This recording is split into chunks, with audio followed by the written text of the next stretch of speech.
CTET का exam देने जा रहे हो और सबसे बड़ा डाउट ये आता है कि मैम पेपर आखिर करे तो करे कैसे, क्योंकि अगर आपने वहां पर पेपर सही तरीके से अटेम्प्ट नहीं किया तो सारी मेहनत सब कुछ पानी में मिल जाता है।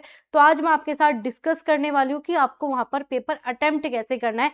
इससे पहली क्लासेज में OMR कैसे फिल होगी वो सारी चीजें ऑलरेडी बता चुकी हूँ। तो अगर अभी तक आपने वो चीजें नहीं देखी तो जाकर जरूर चेक कर लेना। इसमें आपको पूरा OMR फिल करना बताया हुआ है और ये 75 नंबर के की पॉइंट 50,000 से ज्यादा बच्चे देख चुके हैं। अगर ये की पॉइंट आपने नहीं देखे तो 75 नंबर को आपको दिलाने वाले ऐसे की पॉइंट मैंने आपको ये समझाए हुए हैं, तो जाकर जरूर चेक कर लेना। तो सबसे पहले अगर हम बात करें आपके पेपर अटेम्प्ट करने में, आपको पता है CDP आता है भाई 30 नंबर का, ये चीज आपको पता ही है, CDP 30 नंबर का। इसके अलावा आपकी लैंग्वेज 1 30 नंबर की, लैंग्वेज 2 आपकी 30 नंबर की, और इसी प्रकार से अगर आपका EVS है या फिर आपका मैथ है वो आपका 30-30 नंबर का आता ही आता है। या फिर इसमें आप अल्टरनेटिव रख सकते हो साइंस या फिर आपका SST। अब सबसे बड़ा डाउट है सबसे पहले कौन सा पोर्शन करे, क्योंकि अगर आपने सही पोर्शन चूज नहीं किया, ऐसी चीज चूज कर ली जिसमें आपके नंबर नहीं बनते, आपका स्कोर बेकार आता है, या फिर आप उस चीज में फंस गए, उस आप ड्रामा में फंस गए, तो चीजें खराब होने वाली है।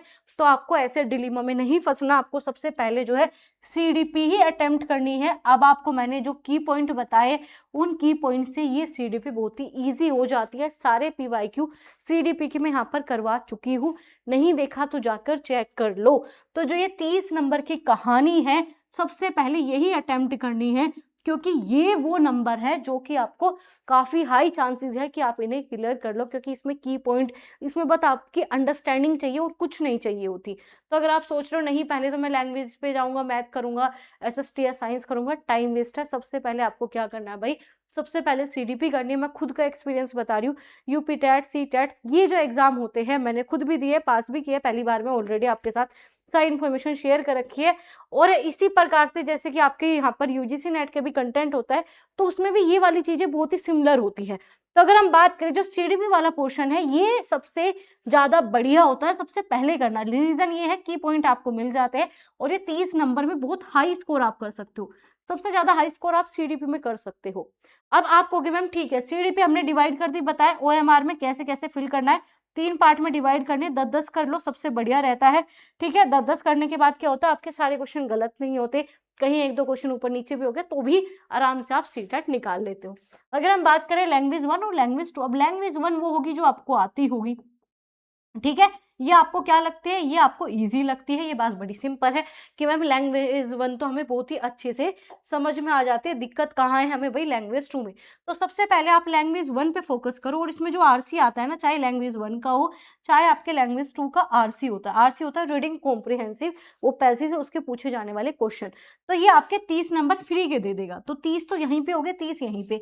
अगर हम बात करें इसमें आपको जो पेडागोजिकल पोर्शन होता है 30 नंबर का, वो दोनों में सेम होता है, सेम आपका सिलेबस है, ये बात आपको पता होगी। और इसे ही दुनिया ट्रिक के माध्यम से बता रही कि एक ट्रिक है कि दोनों में सेम आता है, जब सेम सिलेबस है तो चीजें भी सेम ही पूछी जाती है। तो ये क्या है आपके 30 के 30 नंबर की कहानी, कुल मिला के 60 नंबर आपको यहाँ पर, तो ये दोनों मिलकर ही हो जाते हैं आपके 90 नंबर। लेकिन बहुत कम चांसेस है कि आप 90 में से 90 करके आओ, नहीं है बिल्कुल चांसेस, लेकिन ये दोनों बड़े ठंडे दिमाग से सबसे स्टार्टिंग में आप CDP करो, फिर लैंग्वेज 1 और लैंग्वेज 2 करो, ये बीच में आप EVS मैथ SST बिल्कुल भी मत लेके आओ, पूरा पेपर खराब हो जाता है अगर आपने पहले ये ले दी। ये है आपके वो जिसे आप आसानी से कर लोगे, इजी तरीके से कर लोगे, कुछ में ट्रिक लग जाएगी, कुछ में की पॉइंट लग जाएंगे और कुछ में आपकी थोड़ी सी बेसिक अंडरस्टैंडिंग लगा दो।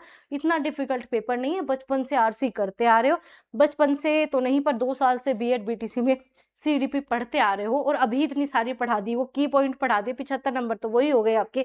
तो इतनी सारी चीजें आपको करवा रखी है, तो पहले ये दो आपको अटेम्प्ट करने हैं। अब बात करेंगे, पहले पेपर 1 वालों के लिए बता देती हूँ, फिर आप पेपर 2 के। तो EVS और मैथ की कहाँ दिक्कत है कि मैम EVS करे या मैथ, तो फिर आपको जाना है EVS के साथ ही जाना है, क्योंकि EVS में भी मिलते हैं आपको की पॉइंट। EVS में पेडागोजिकल चीजें बहुत ईजी होती है और EVS की NCERT बार बार रिपीट ही हो रही है, पहले NCERT बड़ी थी अब बहुत छोटी कर दी गई है। तो आपकी NCERT वाला पोर्शन अगर आपने PYQ बहुत अच्छे से कर रखे, हमेशा बताती हूँ CTET करना है, PYQ घोल के पी जाओ, एक एक की पॉइंट को देख लो।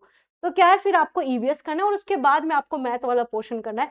मैथ में भी पहले आप पेडागोजिकल वाली चीजें कर लेना, क्योंकि टाइम इतना भरमार नहीं होता कि इतना समय है, इतना समय कि कुछ भी कर लो, नहीं, समय बहुत ही कम है। तो उसी समय को ध्यान में रखते हुए आपको मैथ सबसे लास्ट में करना है, चाहे कितना ही अच्छा हो, मैथ आप लास्ट में ही रखो।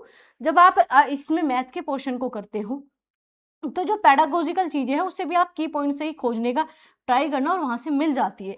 अब आपको जो 15 नंबर का मैथ वाला पोर्शन है वो भी टफ नहीं आता क्योंकि रीजन क्या है, क्योंकि मैथ जो है ना 1 से 5वीं तक की क्लास का पूछा गया है वही बात करें पेपर 2 की, पेपर 2 है आपका एसएसटी और आपको वही 40 नंबर कंटेंट मतलब एनसीईआरटी, 20 नंबर पेडागोजी और सेम आपका साइंस में। तो जो आपको मैथ वाला पोर्शन टफ लग रहा है, आपका टाइम टेकिंग है, उसे आप होल्ड पे रख दो, कुछ समय के लिए आप उसे छोड़ सकते हो, लेकिन करके सारा आना है, क्योंकि नेगेटिव मार्किंग आपकी है नहीं। तो ये बड़ी सिंपल सी बात है कि आप पहले जो है पेडागोजिकल पोर्शन कर लो और फिर जो आपकी वैसी चीजें हैं जो मैथ नहीं आ रहा वो आप कर लो।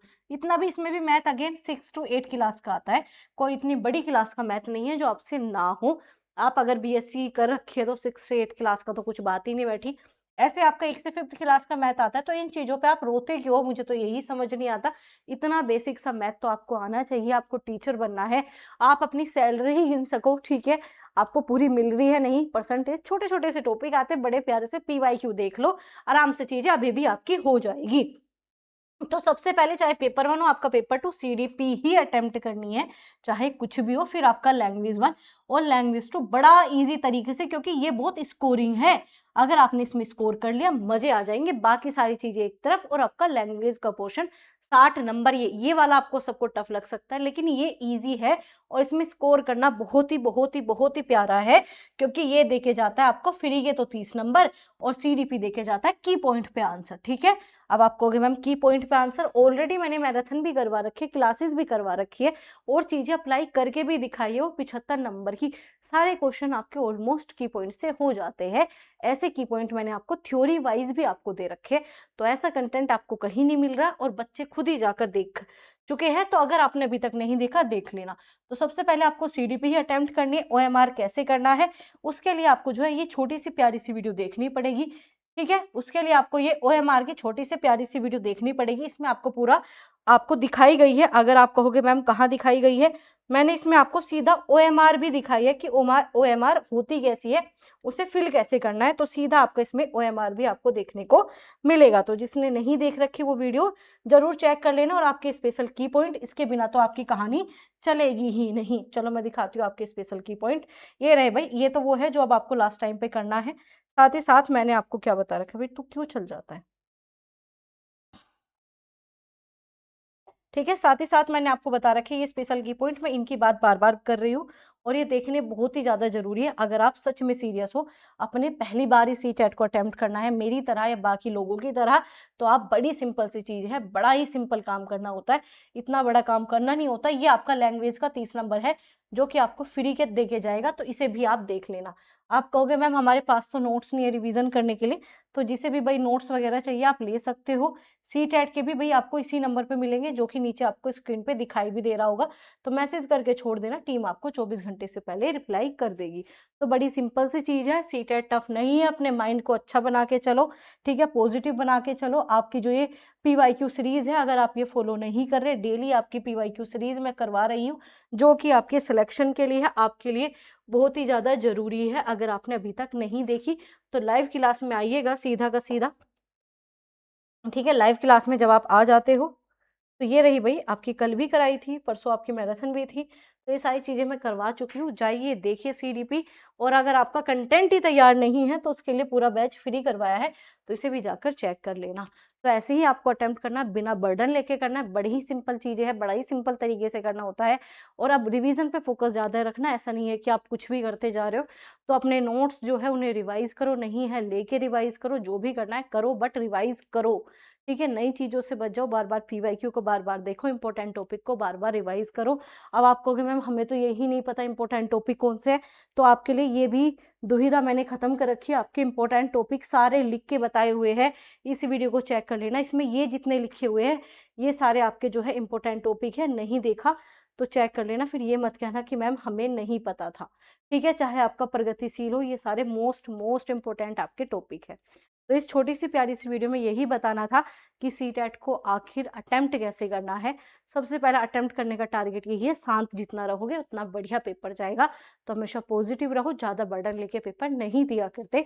सही तरीके से ही आपको अटेम्प्ट करना है और फिर सही तरीके से आपको सिलेक्शन लेना है और कुछ नहीं करना। अपना मस्त होके पेपर देके आना है आप सभी को। कोई डाउट, कोई भी क्वेरीज हो, कमेंट करके बता देना ताकि उसके ऊपर आपको वीडियो मिल जाए।